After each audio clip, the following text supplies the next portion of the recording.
Welcome back to A Bit of Curiosity. I'm your host, Jeremy Howlett. I'm excited today to have Richie Norton on here.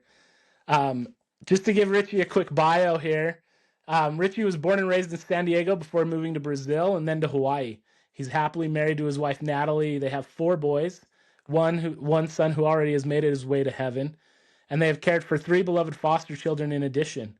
He's an award-winning author of several books, a serial entrepreneur, and an executive coach to CEOs, and I can't list all of his features, but he's been featured everywhere. So we can post some of that in the show notes. But Richie, I'm so excited to get some time to talk with you today, man. Thanks for coming on. Yeah, thanks, Jeremy. I'm excited to be here too. This is going to be a lot of fun. I've been looking forward to it. It's going to be a good time. Yeah, to preface this, maybe we should tell everybody Richie didn't want to come on until I was serious. He's like, have 10 episodes out there and then we'll chat. So It's true. so we've got 10 out there now, and so here Richie's and on, and then we're and excited to then you have him. message So and you're like, I hit 10. I'm like, let's do it. Let's do it right now. Right now. And you're like, no, yeah, wait, we have to he was wait a couple of days. He was ready. He was ready. I wasn't quite ready. I was like, no, wait, let's do this on Monday. So here we are a couple days later.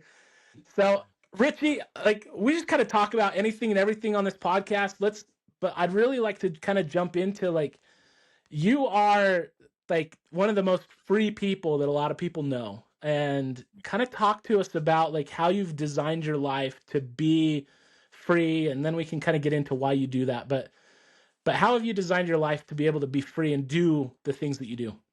Every time I think of a new project that I want to do, because I'm excited about making stuff up and being creative, instead of telling myself I can't because, I ask myself if I actually really want to do it or not. Because usually the reason in my head that I wouldn't want to do it is not like most people because of the resources. Not that I have the resources, but I feel like they can be found once you decide what you're going to do. I really believe that once you decide who you want to be, you'll know what to do.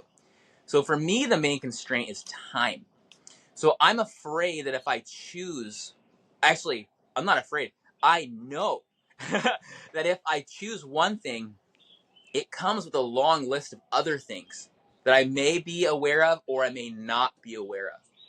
So to answer your question, I ask myself a better question. I believe you ask a better question, you get a better answer. So I'm always trying to ask myself better and better questions. So I say, how can I do this in a way that will increase my time? Yeah, I love How that. can I do this in a way that will increase my availability?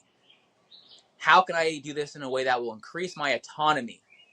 How can I do this in a way, even if I'm personally not able, how can I get the results that I'm wanting to get? Instead of asking myself or telling myself I can't do it because XYZ. And the sad part of it is that most people go like this. I want to have more free time. Therefore, I'm going to start this thing to get it. But they lose all of their free time to the thing. Oh, I want to be an entrepreneur so I can have time with my family, but they lose their family to the business.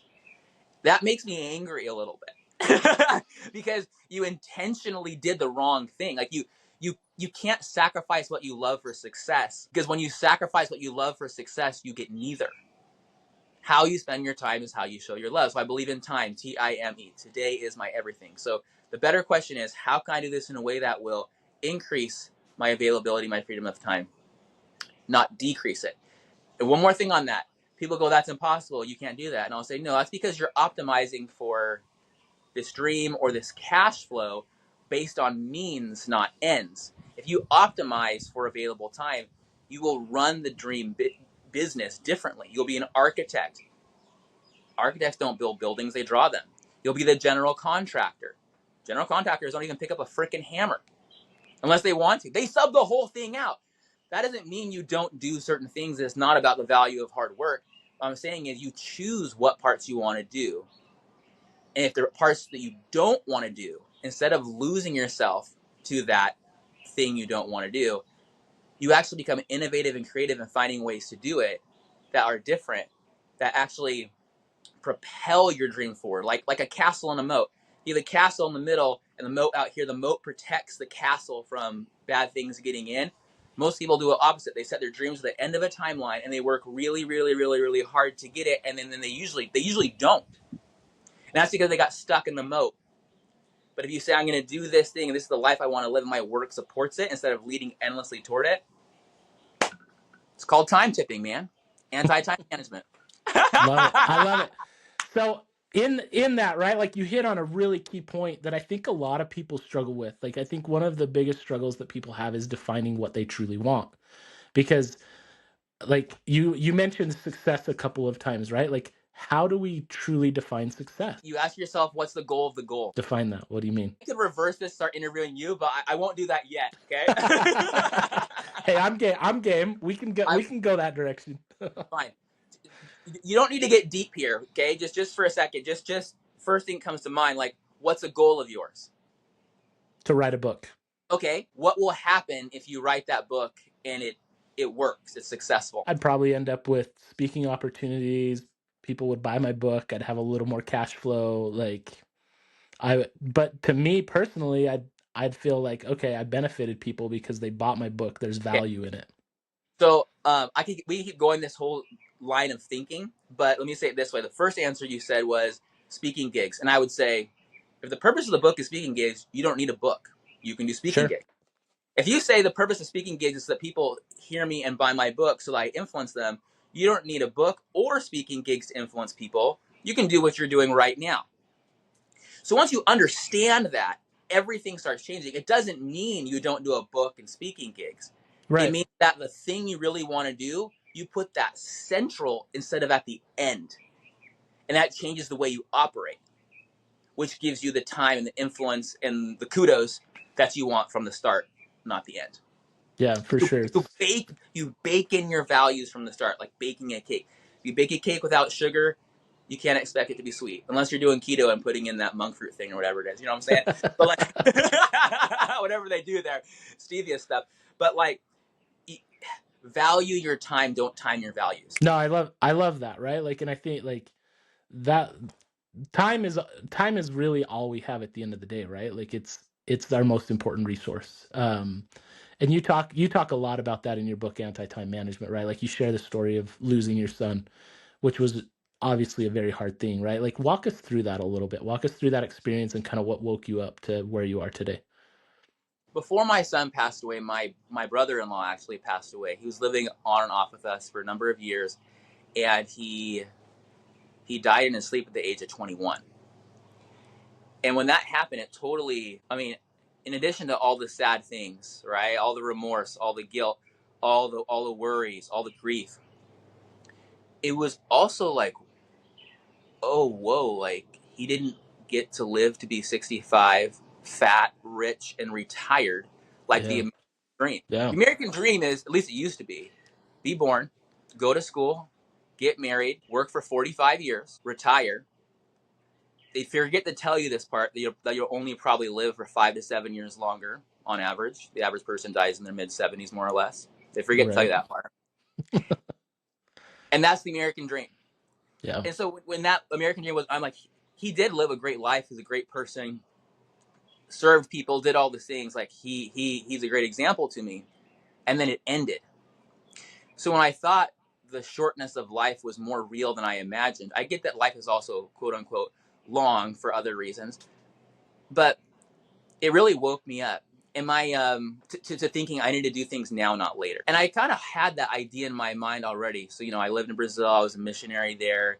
I saw a lot of people in poverty in the favelas, and I thought, how can I help people work their way out of poverty? And I thought, it's not that they're not talented; they have all the talent in the world. It's that maybe they don't have the resources, right? Yeah. And or the know-how or the connections, the network, whatever it is. I mean, it's the same for everybody, but in abject poverty, it is definitely a different situation. And I went to school at BYU Hawaii. I was student body president there, and I saw and talked to all these students who were doing good stuff. And the president of the university at the time asked me to ask students what their plans were after, and if they were going to go home to their home countries, and because part of the mission was funding to be leaders there and do all these kind of things. And a lot of them would say, no, I'm going to stay in America. I mean, I get it. America's awesome, right? Like, love it. But what was interesting is they said, I don't actually want to be in America. I actually want to be home with my family. And I remember one person specifically telling me, I'm not trying to overgeneralize, I'm just being extremely specific. One person said, Yeah, my brother's driving taxis in Canada. He would much rather be home with his family Yeah. doing something else. No judgment. That was what they told me. So I thought, what if there is a way to become self-reliant through self-employment? Why are we always just pushing towards getting jobs? I like jobs. Jobs are great. We all need jobs. Most people have jobs. But they didn't want to go back because they were going home to places where there are no jobs. Yeah. And so I started a Center for Entrepreneurship. That's another whole long story. I helped start and fund businesses in Mongolia, Cashmere Company, and several other companies across the Asia Pacific Rim. I did not know what I was doing. I did not have any money. It was the fact that I wanted to do this, and that I was able to gather other people who did have this knowledge, this know-how, these resources to make it happen. And I think that's what people forget, is they forget that they are capable of gathering. That's Yeah. what strategy is. Strategy has nothing to do with the resources. If you're basing your strategy based on your resources, that's just basically focusing on means, not ends. Strategy is, I'm going to get here regardless of what means we have. Therefore, I'm going to figure something out. There's a Yeah. very No. strict difference between strategy in the head and tactics in the hands, right? But the reason I did this so early, I had a professor say, "Why are we teaching people how to get jobs when they should be being taught how to create jobs? They have a bachelor's degree. What are we talking about?" Right? No one Yeah. thinks this way. It's actually become way more prevalent and popular because of social media over the last 20 years. But before, it was like only randos did this stuff. Anyways, Yeah, you're I crazy like started. Steve Jobs or whatever, right? Like if you Sure, were yeah, if you were an it's entrepreneur, a right? different Like type of thinking. And at the same time, and I think what's crazy about entrepreneurship, side note, is I think the majority of the world is forced to be entrepreneurs because they live on less than a few dollars a day. People yeah. forget that part too, like, anyways. So instead of waiting until I was 65, fat, and retired to do this thing, I said, why not now? And the first thought was, how do I feed my family doing this? So I had to figure that part out. And so on and so forth. During this process, my fourth son caught pertussis, or whooping cough, and he passed away. And we named him Gavin after my brother-in-law, Gavin, who had passed away. I remember in the hospital, a nurse saying, "You should stay the night." My wife and I are like, we always stay the night. But what she was really doing was cueing us in on the fact that she didn't think he was going to make it. And I remember just my wife rocking him, and I have my hand on his little heart and just waiting for those last beats. And when he passed away, we walked out of that hospital empty-handed, and it was the heaviest thing we've ever felt in our lives. Imagine. And we called it Gavin's Law. So yeah, my brother-in-law's name was Gavin, my son's name was Gavin. And so here's the idea around this starting thing. It's Gavin's Law. So if you're listening, write this down. It's live to start, start to live. Because if you live to start those ideas that are pressing on your mind, you really will start living, even if it doesn't work out. There's a reason something's pressing on your mind. Even if it fails and it moves you forwards or backwards, the fact that you get it off your plate helps you know what you're doing, how to learn, what you should do moving forward. So you experiment with one thing, and if it works, move forward. If it doesn't, move on or pivot. And I've done this process over and over and over and taught people this as well. This isn't something crazy and unique, but here's the acronym for START that I created. It's serve, think, ask, receive, and trust. START. Serve, think, ask, receive, and trust. But when you start by serving others and you thank them for the privilege and opportunity to serve them, and you earn the right to ask for help where needed, and you're open to receiving the same way a quarterback would throw it to a receiver if the receiver puts a knee down or drops the ball on purpose, that would be silly. You have an entire team. The goal of receiving is to bring it to the end zone, to score, to win. Right. And then you trust. And I don't necessarily mean trust that process, because the process could be flawed if it's not based on purpose. Process follows purpose. So if you're doing something on purpose, the process will work because it's in alignment with what you want. If you're following a process that is someone else's purpose or is broken, that is how, bringing it full circle to what we were talking about earlier, you start to get really frustrated because you're doing Yeah. all the right things, and as Covey said, on the wrong wall. Yeah, I think like The wrong yeah, wall. I love that acronym, right? Like, and I think like it's so important too, right? Like, we can go serve people, but if our ulterior motive is just to get something out of them, you're skipping the thank part, right? Like, you're skipping the true gratitude part. And but if you go out to serve just to serve and to be grateful for the opportunity to serve, then people are willing to give, right? Like, I and totally agree. And I'm glad you brought that up because I don't want anyone to mistake and think that this is some sort of weird, I scratch your back, you scratch mine. I'm not a huge fan of this intentional reciprocal like trickery. It is literally genuine. I will serve you whether I get something out of this or not. It's very transformational and non-transactional. yeah, and I think like that's so important to be non-transaction, right? Like we live in a very transactional society, and I think that's in a lot of ways that's detrimental to what we truly can become, right? Like going back to defining success, really, right? Like, and I love the START acronym because I think that builds into, okay, as I look at what do I really want, right? Like, what is success? Is success just a fat bank account? Is it increased cash flow? Like, is that truly success? And I think you'd probably answer no, right? Like in my life, no. Like, I can have all the money in my bank account. That's not going to give me the time with my family. That's not going to give me the experiences, right? Like, we've been lucky to take our kids to all 50 states, and I wouldn't trade Wow, that for yeah, I wouldn't trade that for a buttload of money, right? Like, that's awesome. yeah, it's been a phenomenal adventure. It's been a phenomenal experience, and I wouldn't trade that for anything because to your point, what you talk about so much, right? Like, is that like life is short, right? Like, we don't know when we're gonna go. We don't know when one of our children are gonna go. As unfortunate as that can be, right? Like, Yeah, and I don't know when it started. It might have started in kindergarten, but we do these weird trade-offs where we set again with time management. You say like, if you do these 10 steps, then you'll get this thing, and then you're like, but why couldn't I just do the thing? And the answer is you can. And the teacher was just trying to do that to waste time. Honestly. absolutely. No, I always struggled with busy work in school. It was all like it was so, frustrating, right? Like, so it's a cuz really hard thing to realize that money and meaning can go together. You and I both know very wealthy people who have all the money in the world in no time. There's nothing more sad than a famous rich person who is tragically depressed with their life. And I'm not talking about clinically necessarily. I'm just saying it's a sad thing. You have it yeah, all. And then and then there's also people that sacrifice all the money for meaning, and they start getting into now they have to look for handouts, and now they have to fundraise, and now they're spending more time trying to raise money than they are helping the people. It's called mission creep, right? Like it's a whole thing. So money and meaning can go together, and I think that's the point. Like, for example, after my brother-in-law passed away and my son passed away, and our foster kids came and went, which is another tragic thing. Like, it hurts more in some ways because in death there's a finality, and I believe I will see them again. yeah, Whereas when foster kids come and go, and they're still around, fortunately, but you don't know how they're being treated. It's like a living nightmare every single day. yeah, oh, I'm yeah, praying, hoping. But after they left, my wife had a stroke, lost her memory. She got it back. She's okay now. My son got hit by a car crossing the street. He should be dead. I remember just asking, like, does God hate me? Like what's going on, And then I realized I had this kind of epiphany, like, no, this is my revelation. Like, love God unconditionally. I don't think God necessarily did all these things to me or to my family or to these people.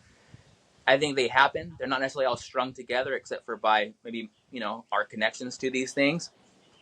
And that helped me realize I can do everything I can in my power to move forward without blaming God to keep my faith, which allowed me to learn that the important thing about finding meaning isn't finding it at all. It's assigning positive meaning to the things that are happening. When you assign positive meaning, you make things better, not bitter.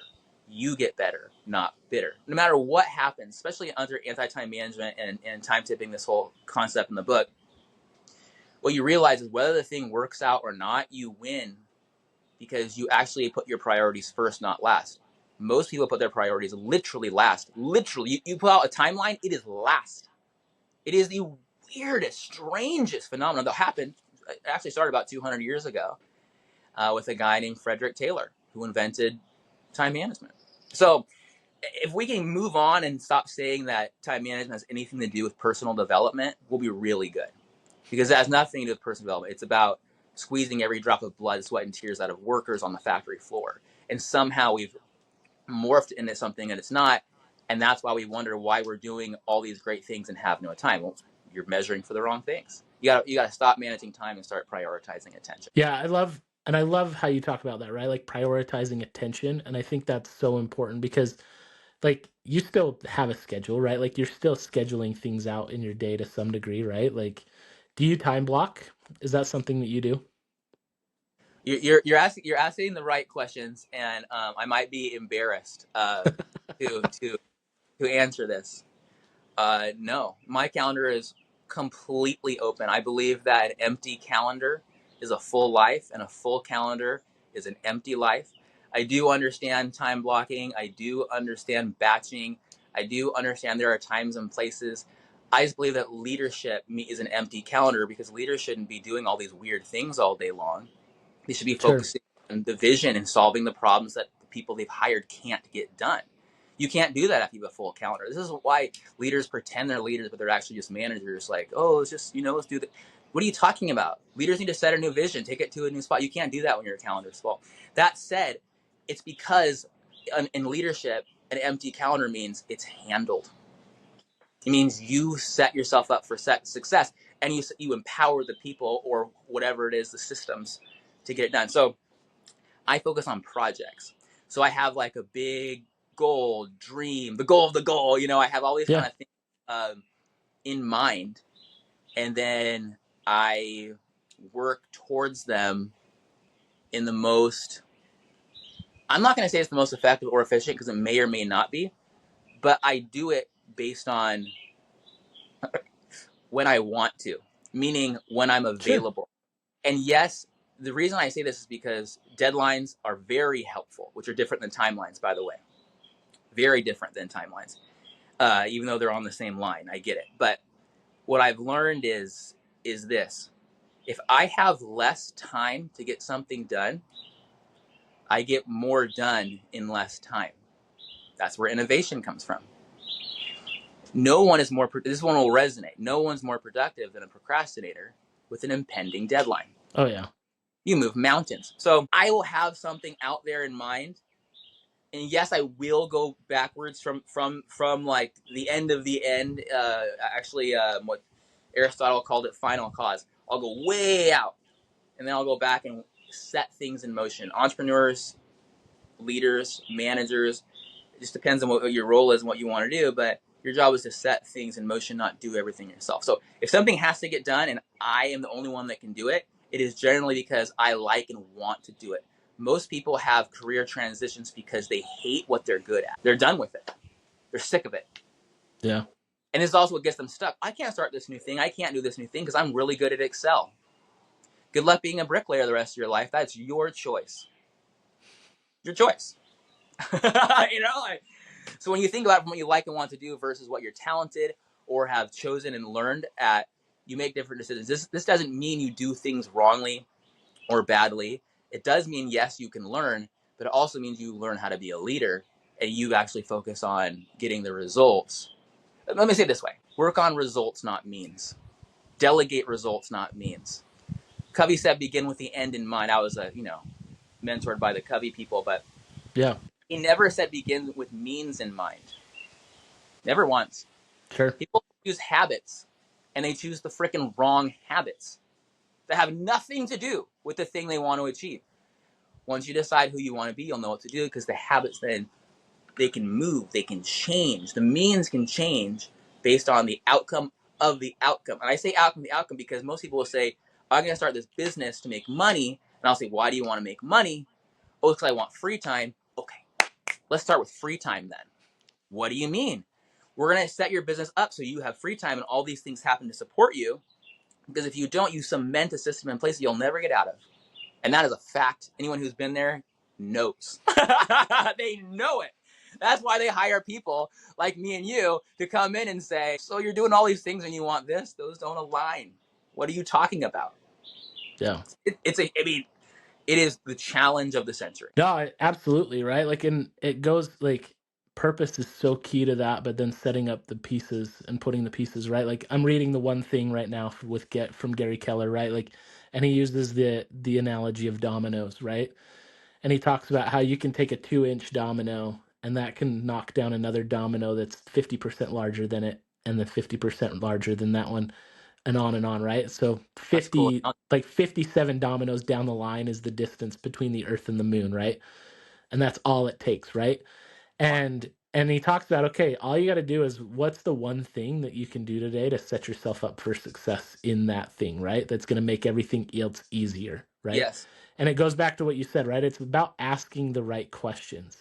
So often we hit our day and we're like, oh, what are the things that I need to do today, right? Like, what's on my to-do list? And then we draw out a to-do list that's like 20 things long and we say, okay, I got to get through all of these things today. And then we get to the end of the day and we've maybe got 3 of them done, but the most important ones didn't even get touched because we didn't have time for them because we were stuck in the weeds with all the other distractions, right? That's Like, right. and So I think that's so important to what you said, right? Like having this free calendar allows you to get more done. it's true. And people don't like it when I talk about that because they're obsessed with calendars. And I'm not anti calendar. I just want many people to recognize if you look on your calendar, what actually is essential on there. One, what actually moves the needle.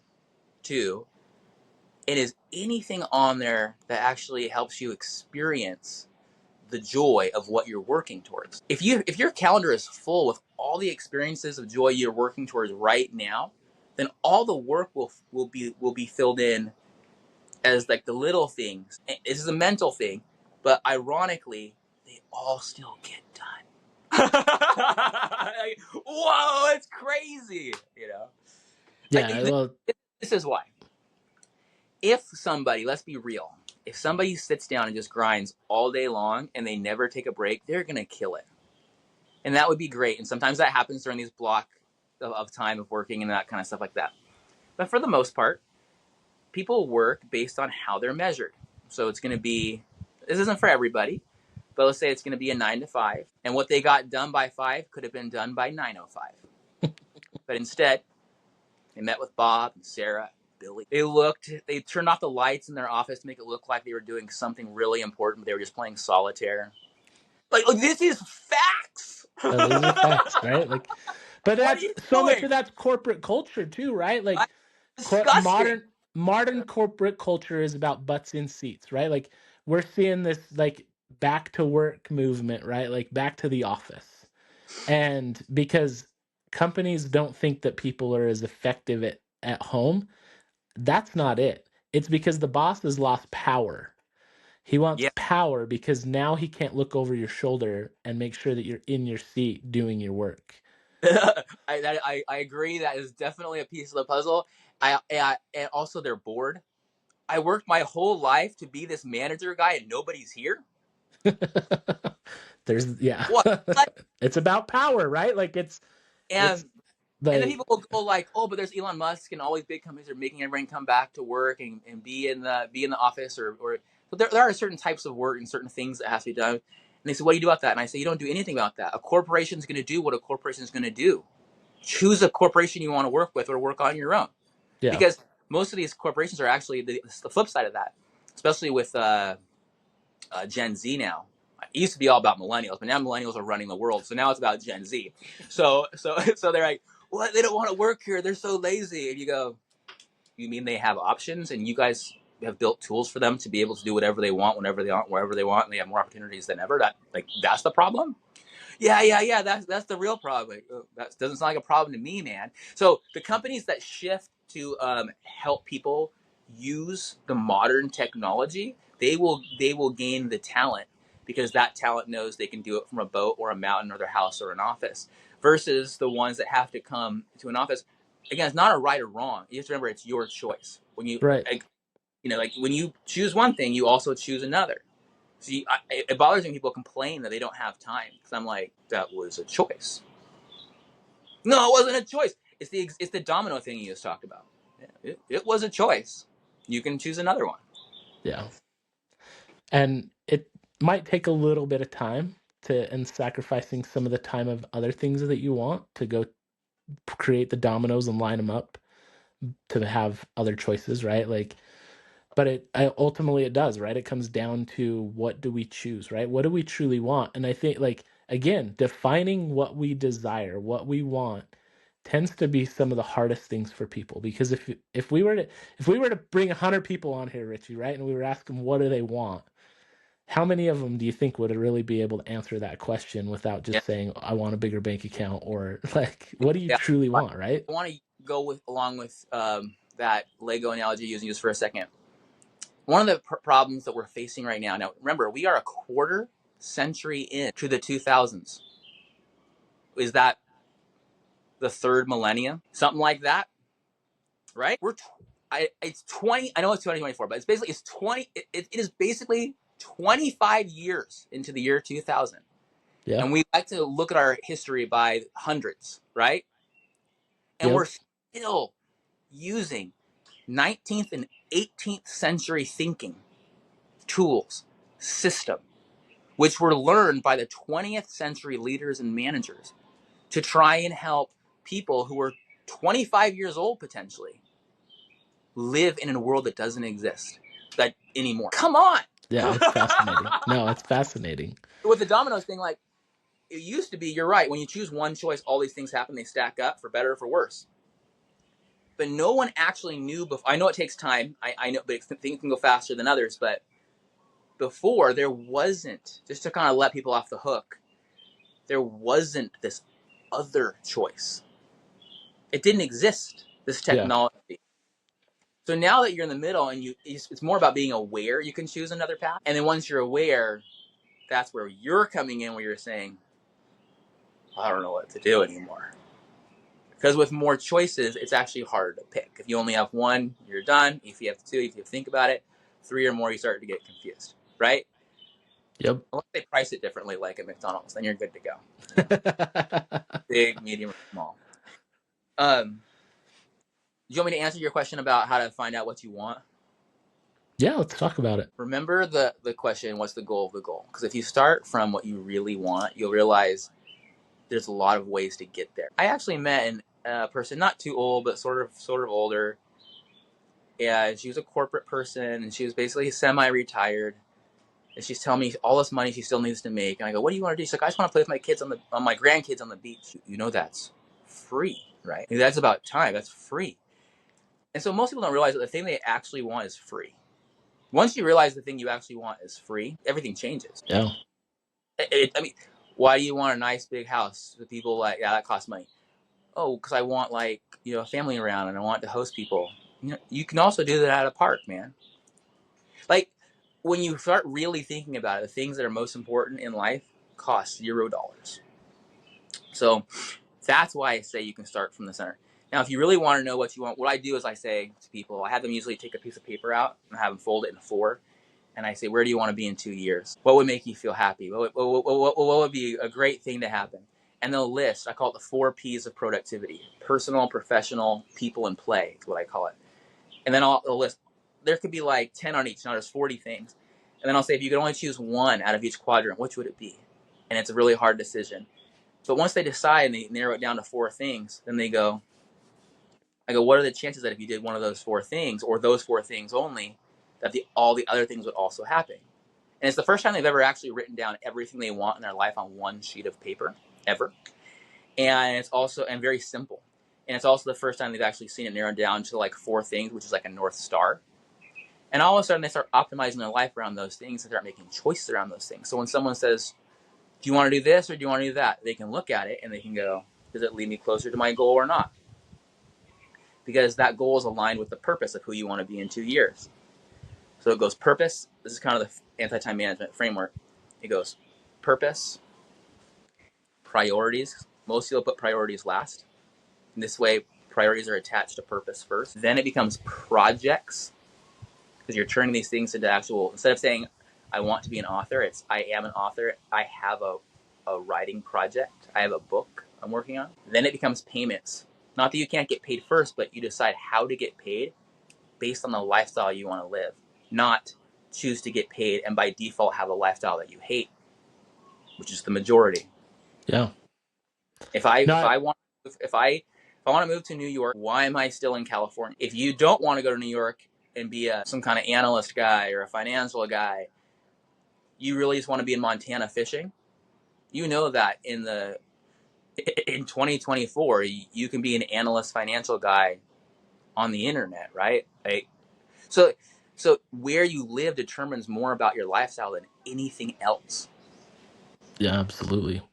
And it just the environment essentially. But then once you have payments to set up, then you can be prolific. I call it having prolifics. And at that point, you can kind of like do all kinds of things and project stack and bring them together. I'm getting too deep on this, but if someone asks who they want to be in 2 years, they can start using the system I shared and help them figure out what to do, and it can change. I usually do this on Sundays or every once in a while, and it really does change almost everything about my trajectory. I love it. If you're listening to this, I'd pause it right now and go take a piece of paper, fold it in four, and write out your quadrants. Write out what you truly want, define it. I think, Richie, that's phenomenal, right? Like, I think we have such a hard time because we get stuck in the mire so much, right? Like, it's all about, okay, what do I got to do today? What's next on the to-do list? Like, what am I like, I'm bogged down by all of these things that I forget my purpose, my priorities, right? Like you said, those things end up becoming last because it's all about, okay, how am I getting paid, right? That ends up taking Yeah, priority over everything else that and really should be a priority. yeah, I understand that for many people listening to this may be a different way of thinking, and it sounds really hard, and maybe it is. But the reason I think this way, yes, because of the tragedies I've experienced in the shortness of time, but also because I wrote another book called The Power of Starting Something Stupid. And when I wrote it, these books are in all these kind of languages now. It's so cool. But It's awesome. I saw you were in chat, like yeah, doing signatures for all these China people, I distribution, right? Like, that's get awesome. 1,000 people, sometimes 10,000, 20,000 people on like a podcast like this, and I'm just like answering questions. There's a translator. It's really cool, man. I But anyways, um, so I interviewed over 300 people that were in retirement or approaching retirement because I was obsessed with this idea when I was younger and in college about this work-life balance. So I would ask rich people, I specifically would ask them, do you have work-life balance? And the answer was always no, and that it was a myth. And I actually agree. Yeah. But the challenge is they always chose work over family while professing to put family first. That kind of made me a little mad. They're not congruent. Yeah. And so I thought, well, can you flip that? Because a balanced ball doesn't move unless there is a force that moves it. So you don't actually want balance because balance means stagnant. Right. Balance means it's not moving. Well, and to your point, I think it's impossible to achieve balance, right? Like, because, and David A. Bednar talks about this. Like, you can't be doing two things at the exact same time. If you're working, you can't be prioritizing your family. If Sure, you're prioritizing your family, you can't be working, right? Like, sure, it's impossible to have true right. balance. So the goal then, if you're trying to push a basketball, let's keep using that analogy, into a hoop, you actually have to you have to push it in that Mhm. direction. And so it really is your choice. If you say I'm working for my family and you never see your family, you're doing it wrong or you're lying to yourself. Oh, I have to. I'm not saying whether you have to or don't have to. I'm just saying the goal you said you wanted is not happening and you're doing it on purpose. It's not family first, it's work comes second. So anyone that says family first is usually lying. It is something to soothe their mind. The fact that they're not putting family first. Yeah. And anyone who says that's not true, I would say, I love that you are one of the few that are actually living that. That's what I would say. So I would interview these people, and they would say I waited for a time where I would have more time, more education, more experience, and more money, only to find out that when I got here, I still need more time, more education, more experience, and more money. I was like, that's not going to be me. And I worked in venture capital. I worked in social entrepreneurship. I worked in all kinds of different things before some of the things I'm doing now. But it was just fascinating to me when I would go talk to some of these very rich people, some of them billionaires, and I'm not exaggerating, and they would say literally under their breath, and I'm listening because I'm there and I'm talking to them, and they go, Yeah. I go, who was that guy that came in with you? And they go, oh, it's so and so. He wanted my time. And I go, and he'd say, this is a very well known venture capitalist. And he said, time is. He said, money is easy, time is hard. And I met with like some of these guys, investment banker dudes, and they're like fully regretting their lives, saying, at the time in my mid 20s, and they're like, I wish I could go back to the time. I've been working my whole life to be back where you are right now. Huh. And I'm not, so again, money and meaning can go together, but most people have been taught by the man to put money first and deceive them by saying you're putting your family first by putting money first. It's not true. It has never been true. It never will be true. And the fact that we're talking about this means you can make a different choice, just you were unaware. So Yeah. these are important topics. People can get angry about them. The reason they can be angry about them is because it hurts. It hurts really bad to hear this stuff. No, it is hard language because so many of us have been we're pursuing something, right? We're in the trenches, we're doing something because we're trying to provide for our family, doing what we feel like that's what we're supposed to Yeah, do. And yeah. so And I'm that's not saying again. I'm not judging. I'm also not saying right or wrong. I'm saying you choose. So a lot of my clients are big YouTuber people and they want their time back. So I have a business that helps them get their time back through editing services and strategy and consulting and all these kinds of things. And what was amazing to me is we get 80% of their time back. And I'm not exaggerating again, it literally was that whole Pareto principle, kind of 80-20 thing. And you know what they would do to fill up their time? I thought they would fill it up with more family time. They just filled it up with more videos and more work. Again, not a judgment. Anti-time right. management can be way more productive and also less, like have less time for the things. But that's what I'm talking about. It's more just about not lying to yourself. Like it really is a choice. If you want that, who am I to judge that? That's what you Sure. want. And so there's a lot of ways to think through this and do this. Um, Let me give you one quick example. Let me say this first. Doing this work, people ask me for help. So I wrote I wrote The Power of Starting Something Stupid, which blew up. Brene Brown said it changed her and her husband's life. She wrote a whole blog post about it. It blew up the book. It became, in the top 100 of all books on Amazon at the time. And people started reaching out for help. So I'd help them start their stupid ideas, and I'd teach them how to do it in a way, to live their dreams and do this. But many of them would say, I started this thing, I'm making money, it's working, but I don't have any time, which was not the purpose. So I'd say, oh, I guess I'd write this book called Anti-Time Management to help you do it in a way, to get your time back. Over this time period, I started a company called Product to help people make the products and ideas they wanted to create. Now we make over 100 different products. We started out with like bamboo creasers for like sewing or knitting Yeah. or something. I don't even know what they do. And doing transformers, which are electrical equipment to be put in places where they're doing AI and Bitcoin mining. Like the whole domino thing, right? So the sooner you can start, the better. Just do it on purpose and do it around your values. Not and Yeah. don't often think that your values are going to come into play later, because they won't. And if you put your values in from the start, you'll work better. In fact, when I work with founders, I will ask them, because venture capitalists, they really want the projects to work, but majority of them don't. And I'll say to them, you guys say you're here to change the world, but we both know you're here to sell this company or to go public or something. No, we want to be in this forever. Right? Whatever, man. If it were to sell, what would you do? And they say a number of things they would do. And I say, well, why aren't you doing that now? Oh, because we have to build this thing. And then we have to go through the process of helping them learn that if they actually put that thing that they really want to do in from the start when they're building it, their business will actually be more successful, both efficiently, effectively, and profitably. You go, why? It's crazy. That makes sense. I'll tell you why. Because the bigger, better dream is the greatest threat to any business. Because they use businesses as milestones, stepping stones, and they are trashed the moment they get an opportunity to do something else. If you bring it in from the start, you don't have any of those problems anymore. Yeah. That's That's fascinating to think about, right? It, Like, no one thinks about or talks about this stuff. I'm like, just look at it.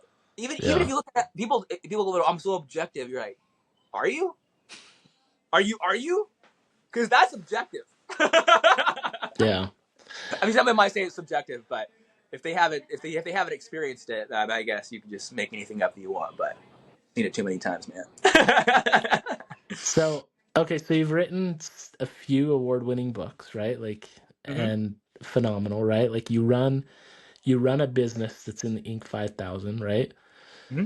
And so you obviously work hard, but you have all of this time because you've laid things out in a way that puts your purpose and your priorities first.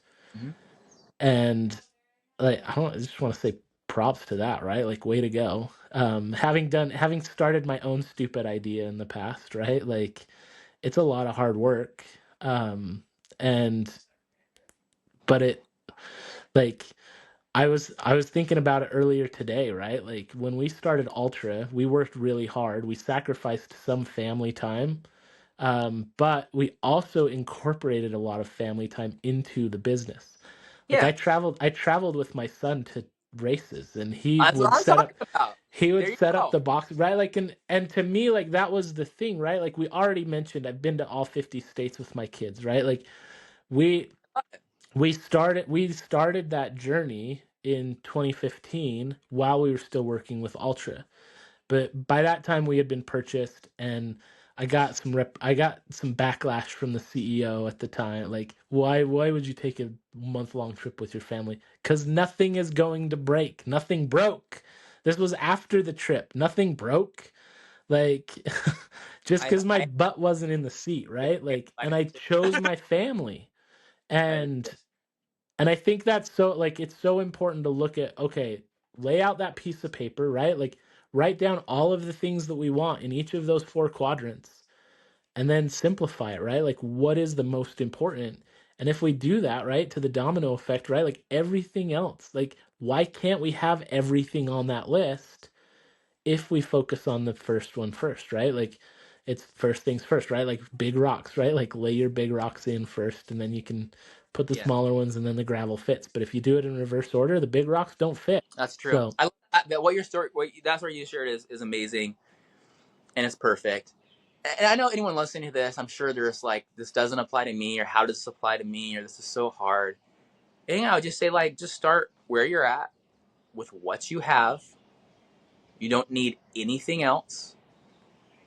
Ironically, you don't need more time, more education, more experience, or more money. You are over prepared, my friend. And over preparedness has probably stopped you your whole life from doing the thing that you want to do. The world is changed by people who are not ready, if you haven't noticed. Like, what are we even doing? So, when you start thinking like a time tipper, when you start thinking quote unquote stupid, because stupid is the new smart, it actually allows to create a space in your mind for new things to come in. You don't, I mean, if you keep acting on what you already know or have, you're just working from the past. Of course, the thing you want in the future has nothing to do with what you know right now. You have to open up your mind, create a space for new knowledge, new ideas, new things to fill in based on the thing that you want most. And when you do that, it starts making the decision process simpler, even though it's very complex, because now you're making choices based on values, which are based on purpose, which do have deadlines. It's it's pretty cool, man. And yeah. someone's like, I can't. You have to be an entrepreneur to do this. Nope. Do it at your work. Yeah, You know that. I think that's a myth too, right? Like you don't have to be an entrepreneur to live anti-time management, right? Like Yep. it might make it might require getting a different job or doing something doing some things differently, right? Like but you can still do it with a corporate 9 to 5 even though you would create it to not be a 9 to 5, right? Like Just but different constraints. And what's yeah. actually cool is when you work on constraints, that's where creativity comes from. And because you're trying something, it's actually kind of fun to see where you bump up and where it breaks. or where you have to ask questions, or where you have to ask maybe for permission, and you realize you don't want to be in that position anymore where you have to ask for permission. Like, you kind of want to see. I'll tell you why, because a lot of people will wait years and years and years and years, maybe till retirement, or maybe just 5 or 10 years to do something, and then they'll go, "Oh, dang, this is like way harder than I thought," or they'll say it's way easier than they thought. But either way, they didn't know, and they could have just tried it years earlier. The worst is when they do something that they really have been waiting for a long time, and then they don't like it. And you're like, should have figured that out earlier, man. Hollow hope. Hollow hope. Yeah. Hey, let me fire some rapid fire questions at you before we wrap up here. So let's try to get through these relatively quickly. But how do you respond to failure? I just cry a little. I mean, it Fair. hurts. It hurts. You feel it. I think of failure the way I think of, because people go, "Oh, failure," then you learn this and that. That's the typical answer. I think of failure like grief, and I feel like you have to actually realize it's a tunnel, not a cave, and that you should feel it all the way through, so that you can come out the other side a little more wise. Maybe stronger, and do whatever's next. I love it. I love the self-awareness there. So what frightens you? Having to ask a boss permission to coach my son's baseball team. True. Too true. What it, what inspires you? One, the underdog. When I feel like someone or something is being underrated or hurt or minimized, it really activates me to go into like helper mode. Yeah. A little bit of competition when I see like things are happening, I want to be a part of it. But the thing that motivates me the most is living without regret. So I think, would I regret this? And if it is, I'm like, I'm gonna do it. One example would be, I really didn't want to go skydiving, but my son had just turned 18. I'd never done it before, and he really wanted to go, and he invited me, and I'm like, I just don't want to do this. But if I'm gonna die, I guess it's a good way to go. I wouldn't regret having that experience with him.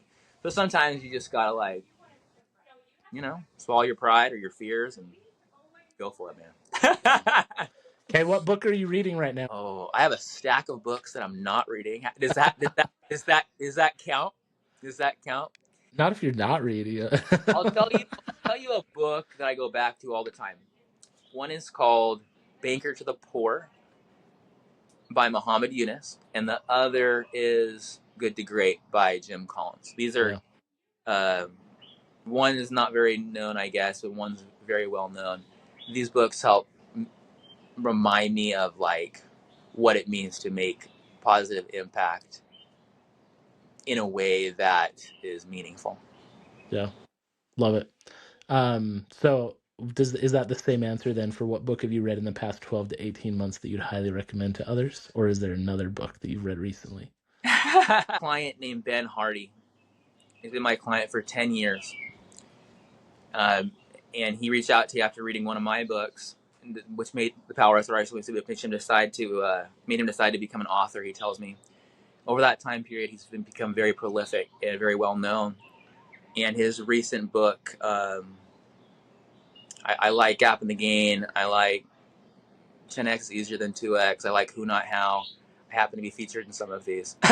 But he actually literally just yesterday sent me a draft of a new book he's working on, and it is excellent.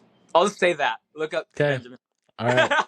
So we gotta watch for when that one drops. Okay. To be Good to real, when know. you ask that question, it's a hard question because I'm more of a browser and I read things and I'm excited. I probably write more than I read, to be honest, other than just Yeah. like researching things.